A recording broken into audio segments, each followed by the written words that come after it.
I'm Merritt Clark Wilcox, an imaginary descendant of the Wilcox family born sometime in the future.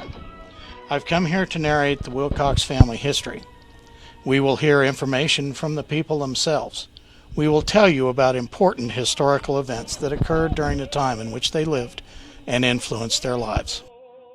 I'm Elizabeth Lee Wilcox, Merritt's imaginary cousin, also a narrator for this story.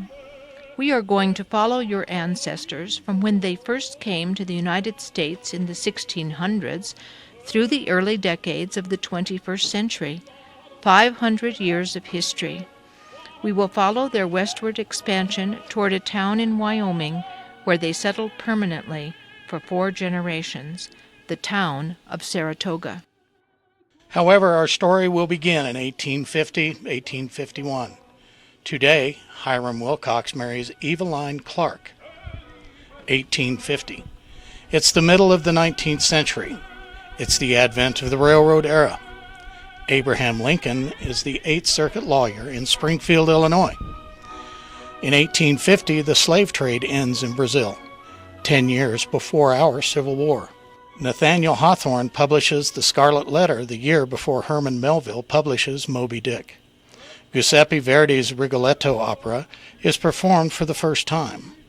Napoleon is rising to power in Europe and dissolves the Constitution with the support of the French people. Next year, 1852, he will be proclaimed emperor. Maybe Evelyn will receive Isaac Singer's newly invented sewing machine as a wedding gift.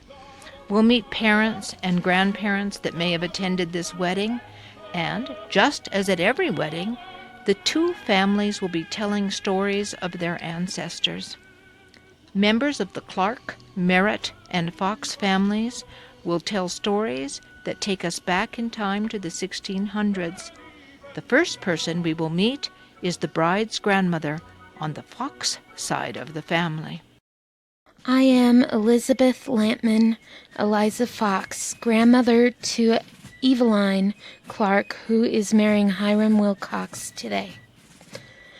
I am the second wife of Daniel Clinton Fox. He first married my aunt named Elizabeth Lampman. Daniel and I married in 1796. We have 13 children. My 9th is Margaret Fox Clark, the bride's mother. Daniel will tell you a little bit about our families. Both my wife Elizabeth's and my family are descended from the Mohawk Valley Palatine Germans. We are Protestants who fled the Roman Catholic persecutions, particularly of Huguenots, particularly in France. My father, Christopher William Fox, enlisted at the beginning of the American Revolution during early 1776 in the 2nd Tryon County Regiment of the New York Militia under Colonel Jacob Clark. Christopher organized a company, becoming a major in Clark's regiment. He served in the militia until 1787. I served some 30 years later in the War of 1812 as adjutant in the regiment of the New York Militia. Also here at the wedding is Prudence Merritt Clark, Evelyn's other grandmother.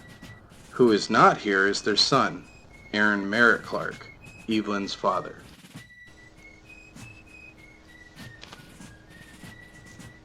That's because my husband, Aaron Merritt Clark, is a musician and traveler.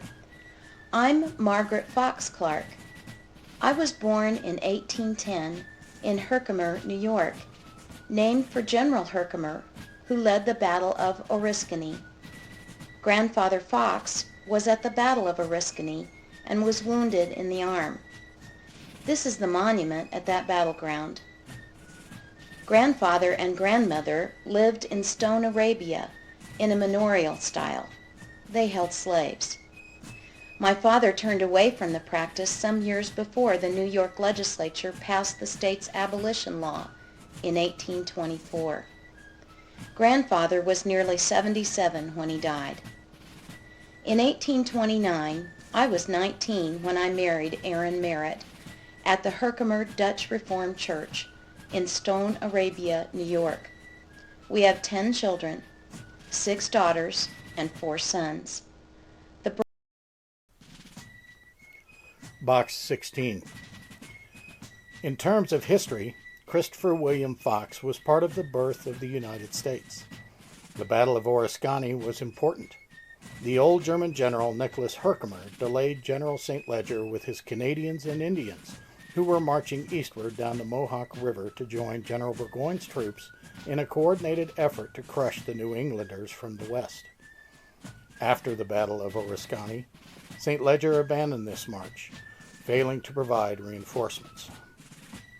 After the Battle of Oriskany, St. Leger abandoned this march, failing to provide reinforcements. Burgoyne's troops were defeated at Bennington, Vermont, which led to another defeat at Saratoga, New York. We've heard from the Fox side of the family. Now we're going to hear about the same period of history from the Clark and Merritt families. We'll see that they also fought in the Revolutionary War at Bennington and Saratoga, New York. It's interesting to think that the actions of the Fox family at Oriskany were instrumental in setting up the Clarks and Merritt's survival and success in the battles at Bennington and Saratoga. We'll begin with the Clarks' history. I'm John Clark, the grandfather of the bride Evelyn, father of the absent Aaron Merritt, Evelyn's father. The story of the Clark family begins in Suffolk, on the Channel coast of England. The Clarks were those of the society who could read, write. Clerks or scribes. They recorded the history of their times. Joseph Clark was the first to America, together with his wife Alice Pepper. They came on the ship Mary and John in 1640 and settled in Dedham, Massachusetts, living there until 1652. Joseph was one of the 13 who settled Medfield, Massachusetts. He was a selectman in 1660. Joseph died in 1681. Alice died almost 30 years later on the 17th of March, 1710. Alice Pepper Clark lived through the century change from the 1600s to the 1700s, from the 17th to the 18th century. In 1660, Englishman John Grunt generalized demographic data from local churches' mortality records, and by 1700, the English government was financing budget deficits through the sale of life annuities. At the crossing of these two centuries, we find a French fort being built at Detroit in 1701, and the war between the English and French colonists begins in 1702 and lasts until 1715. The colony of Delaware is founded in 1703. In 1701, changes began in the farming communities where our families lived. Jethro Tull invented the seed drill, which planted seed without broadcasting. Crop rotation was introduced by Townshend in 1730, and Robert Bakewell introduced selective crossbreeding of sheep in 1745. These changes in agriculture and husbandry set the stage for the Industrial Revolution and Voltaire and the Enlightenment in the 1850s. During these years in the Clark family, Joseph and Alice Pepper Clark were followed by his son Joseph and grandson Solomon. Solomon was the selectman of Medfield, a trustee of the Financial Enterprise State Loan, and a representative of the General Court in 1725. 3 John Clarks follow before coming to me, the 4th. Generally, the family moved westward as opportunity opened. My father, John Clark, married Prudence Cook in Massachusetts, and then migrated west to Oswego, now Cooperstown, New York. There he operated a retail shoe store. The final move was to Lawrence, New York. By 1840, my father and mother, Prudence, I, and my son Aaron were all in Lawrence. I am Prudence Merritt, married to John Clark, mother of the absent Aaron Merritt Clark, father of Eveline, our bride today. I'm going to tell you about my family, the Merritts. Before we came to the American colonies, the Merritt family escaped from the French persecution of the Huguenots across the Dover Straits to England. They resided in Tenterden, Kent, England. Their family came to America shortly after the Pilgrims landed in 1620. Henry Merritt moved in 1626 from Plymouth to Scituate, Massachusetts, where he was one of the earliest settlers. He married Goodwife and had 3 children. John Merritt was Henry and Goodwife's second son. John Merritt married Elizabeth March 2nd, 1655. She was the daughter of Thomas and Elizabeth Winborn of Boston. They were fined 50 shillings for premarital fornication. The act was apparent 6 months later when Ichabod Merritt was born. Thomas died a year later in 1656, leaving property to his daughter Elizabeth and her infant daughter Deborah. John Merritt was able to bear arms in Scituate, was constable in 1660, and member of the jury in 1673. He was killed in a fall on the rocks March 6, 1676. This interesting couple's 4th child, Henry, was born in January 1662 and married a Deborah. Their son, Isaac Merritt, born as the Century's Cross, marries Jerusha Hayden of Braintree in 1724. When Isaac and Jerusha Merritt moved to Charlton, Massachusetts in 1736, we are 3 decades into the 18th century. Their firstborn was another Henry, but he spelled his name Henri Marais, perhaps pointing to his French heritage. His son, Aaron Merritt, the bride Eveline's great-grandfather, was born in April 1758. During their lives, Gulliver's Travels by Jonathan Swift was published in 1726, an accidental invention of the novel. George Frederick Handel composed The Messiah in 1742. The Battle of Culloden was in 1746. It was the end of the clan system in Scotland, and many Scottish people were forced by politics or poverty to emigrate to the Americas. Swiss immigrants introduced the rifle to America in 1721, improving accuracy. Battle tactics, however, were for smoothbore and did not change until after the Civil War. The guerrilla tactics of the mountain settlers with their accurate rifles were a factor in winning the coming wars. George Washington fought for the British in the French and Indian War of 1743. Gaining experience and learning both the standard and guerrilla tactics he will use against the British in the American Revolution. Prudence Merritt will tell us about her father's role in the American Revolution. My father, Aaron Merritt, fought in several battles of the American Revolution. He helped to build fortifications at Providence, Rhode Island. In August 1777, he volunteered as a Minuteman, an alarm man, and marched to Bennington, Vermont, arriving 2 days after the battle. They marched on to Saratoga, New York. While engaging the British, Aaron was wounded. He was dismissed upon the surrender of British General Burgoyne. My son is named for my father, Aaron Merritt. My sister, Melinda Merritt, married Baxter Clark, John's brother, in 1777. I married John Clark May 29, 1804. He was 19 and I was 18. We began our married life in Charlton, Rentham, in Worcester, Massachusetts, and migrated west to Oswego, now Cooperstown, New York. John conducted a retail shoe store in Oswego. Our eldest son is Eveline's father, the absent Aaron Merritt Clark. You've heard from my father, John Clark, and my mother, Prudence Merritt Clark. Margaret Fox and I, Aaron Merritt Clark, were married the 13th of September, 1829. We settled first in Fort Plain, a small town along the Mohawk River in New York. Our first two children were born there, Charlotte in 1831 and Evelyn in 1833. Our son, Holbert Henry, was born the 10th of February, 1835, in Manlius, New York. Then two more were born in Central Square, New York, but died young. By 1843, we were living at Lake Geneva, Wisconsin.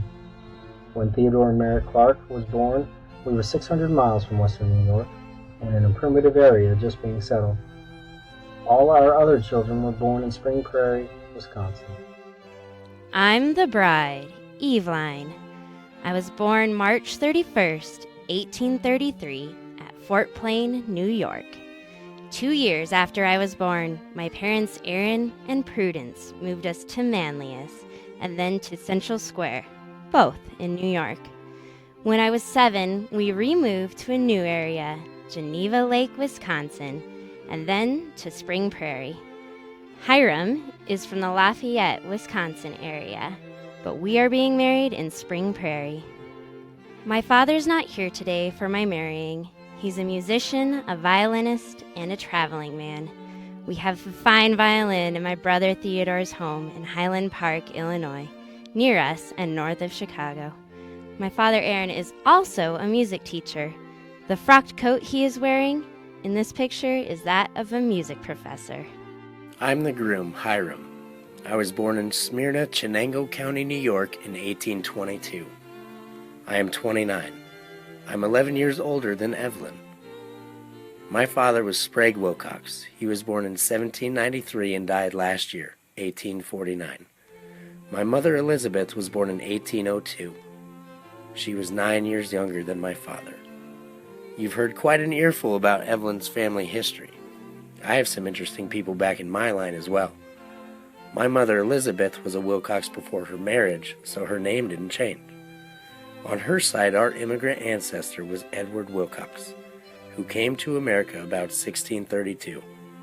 His first wife and son died in England in 1630 of plague, we think. He ended up in Rhode Island.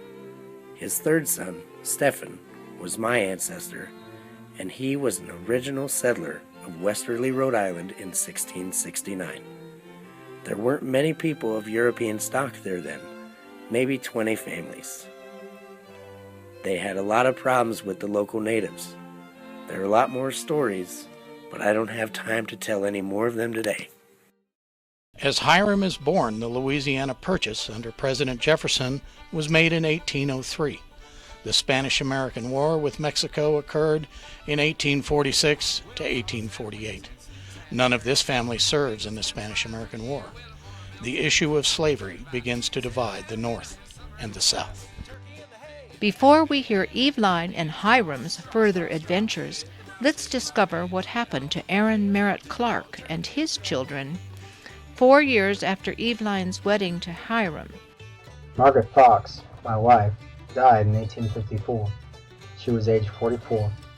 We were in Indiana.